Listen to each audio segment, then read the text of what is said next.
സമാനതകളില്ലാത്ത വികസന മുന്നേറ്റ പ്രവർത്തനങ്ങളിലൂടെ ഈ കേരളത്തെ ഇന്ത്യയിലെ നമ്പർ 1 സംസ്ഥാനമാക്കി മാറ്റി ഇടതുപക്ഷ ജനാധിപത്യ മുന്നണി സർക്കാർ. ഇന്ന് കേരളം നടപ്പിലാക്കുന്നതാണ് നാളെ ഇന്ത്യ ചിന്തിക്കുന്നത്. ക്ഷേമ പെൻഷൻ 2000 രൂപയാക്കി വർദ്ധിപ്പിച്ചും ആശാമാർക്ക് 1000 രൂപ വർദ്ധിപ്പിച്ചും സ്ത്രീ സുരക്ഷാ പെൻഷൻ പ്രതിമാസം 1000 രൂപ വർദ്ധിപ്പിച്ചും യുവജനങ്ങൾക്കായി സാമ്പത്തിക സഹായം പ്രതിമാസം 1000 രൂപയും അങ്കണവാടി വർക്കർമാരുടെയും ഹെൽപ്പർമാരുടെയും പ്രതിമാസ ഓണറേറിയം 1000 രൂപ വീതം വർദ്ധിപ്പിച്ചും റബ്ബറിന്റെ താങ്ങുവില 180 രൂപയിൽ നിന്നും 200 രൂപയാക്കി ഉയർത്തിയും ഇടതുപക്ഷ ജനാധിപത്യ മുന്നണി സർക്കാർ ഈ കേരളത്തിന്റെ എല്ലാ മേഖലകളിലും ഉണർവും ഉന്മേഷവും പകർന്ന് എല്ലാ വിഭാഗം ജനങ്ങളെയും ചേർത്ത് പിടിച്ചു.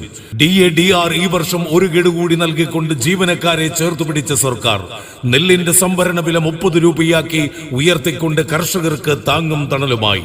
ഗസ്റ്റ് ലെക്ചറർമാരുടെ പ്രതിമാസ വേതനം പരമാവധി 2000 രൂപയാക്കി. പാചക തൊഴിലാളികളുടെ പ്രതിദിന കൂലി 50 രൂപ വർദ്ധിപ്പിച്ചു. കുടുംബശ്രീ ADSന് പ്രവർത്തന ഗ്രാന്റായി പ്രതിമാസം 1000 രൂപ.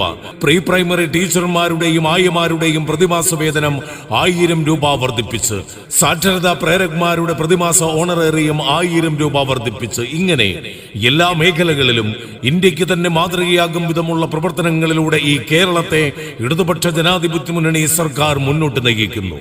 ഇടതുപക്ഷ ജനാധിപത്യ മുന്നണി ഗവൺമെന്റിന്റെ വികസന നേട്ടങ്ങൾ ജനങ്ങളുടെ മുന്നിൽ അവതരിപ്പിച്ചുകൊണ്ടും കഴിഞ്ഞ 10 വർഷക്കാലമായി പഞ്ചായത്ത് ഭരണത്തിന് നേതൃത്വം നൽകുന്ന UDF പഞ്ചായത്ത് ഭരണസമിതിയുടെ വികസന വിരുദ്ധ നിലപാടുകൾ മൂലം നമ്മുടെ നാടിനുണ്ടായ പിന്നോക്കാവസ്ഥയ്ക്കെതിരെ പ്രതിഷേധിച്ചുകൊണ്ടും UDF പഞ്ചായത്ത് ഭരണസമിതിയുടെ അഴിമതിക്കും കെടുകാര്യസ്ഥതയ്ക്കുമെതിരെ LDF ആലക്കോട് പഞ്ചായത്ത് കമ്മിറ്റിയുടെ നേതൃത്വത്തിലുള്ള ജനമുന്നേറ്റ യാത്ര ഇതുവഴി കടന്നു വന്നുകൊണ്ടിരിക്കുകയാണ്.